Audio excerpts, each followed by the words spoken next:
संभव, ये कौन समास हो जाएगा आपका अव्ययीभाव। तत्पुरुष अंतिम पद प्रधान, जैसे गंगा जल, विद्यालय, रसोई घर, राजपुत्र, राजकन्या, ये क्या कहलाता है आपका तत्पुरुष कहलाता है। द्विगु समास की अगर बात करेगा तो यानी अगर पढ़ेंगे ही तो इसका क्या होगा संख्यावाचक आएगा। जैसे अठन्नी, 8 का बोध होता है त्रिभुज, 3 का बोध होता है चौराहा, शताब्दी, ये सब क्या कहलाएगा द्विगु। द्वंद्व मतलब क्या होता है दोनों पद प्रधान रहता है, जैसे सीताराम, दाल रोटी कर दीजिए, राजा रानी, ये सब क्या है आपका द्वंद्व समास है, यानी बीच में डैश लगा हुआ रहेगा, समझ जाना क्या है द्वंद्व समास है।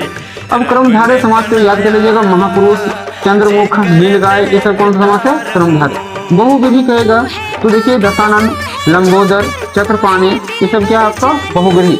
नए समास भी पूछा जाता है तो अनंत, अज्ञान, अन्याय, ये सब क्या आपका नए समास है। चलिए एग्जाम में पूछा जाता है विलोम शब्द। एक बार एग्जाम में 10 को विलोम शब्द पूछा गया था, तो देख लीजिए कुछ विलोम शब्द जो एग्जाम में पूछा गया है। आयात का निर्यात होता है, संधि का विग्रह, यहाँ का वहाँ, उदय का अस्त, अमृत का विष, अंधकार का प्रकाश, आस्तिक का नास्तिक, उत्थान का पतन, कृष्ण का शुक्ल, जड़ का चेतन, नूतन का पुरातन, सार्थक का निरर्थक।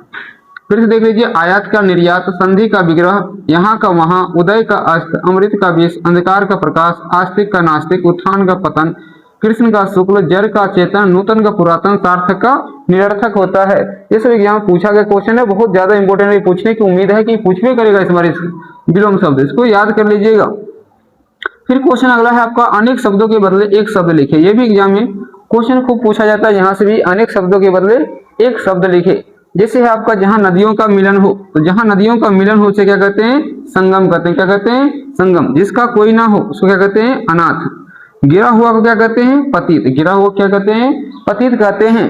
बीता हुआ क्या कहते हैं अतीत। गिरा हुआ को पतित कहते हैं, बीता हुआ को अतीत कहते हैं। जहां पहुंचना कठिन हो क्या कहलाता है दुर्गम। क्या कहलाता है दुर्गम कहलाता है जहां पहुंचना कठिन हो। मांस खाने वाला मांसाहारी कहलाता है, साग खाने वाला शाकाहारी कहलाता है, सब कुछ खाने वाला सर्वाहारी कहलाता है। फिर देखिए यहाँ सेना के रहने का स्थान क्या कहलाता है छावनी कहलाता है। फिर जिसकी गर्दन सुंदर हो क्या कहलाता है सुग्रीव कहलाता है। जिसकी अंदर सुंदर हो क्या कहलाता है सुग्रीव कहलाता है। फिर है जिसका शत्रु ना जन्मा हो क्या कहलाएगा अजात शत्रु कहलाता है। क्या कहलाता है अजात शत्रु कहलाता है। फिर अब देखिए आगे है मुहावरा। एग्जाम में मुहावरा भी लोकोक्तियां भी पूछी जाती है, तो देखिए कुछ मुहावरा लेकर आए हैं जो इंपॉर्टेंट है, एग्जाम में पूछने की उम्मीद है। जैसे 9 2 11 होना का अर्थ क्या होता है तो भाग जाना होता है। कान देना का अर्थ क्या होता है ध्यान देना होता है। ऐसे पूछेगा कि कमर कसना का अर्थ क्या होता है तैयार होना होता है।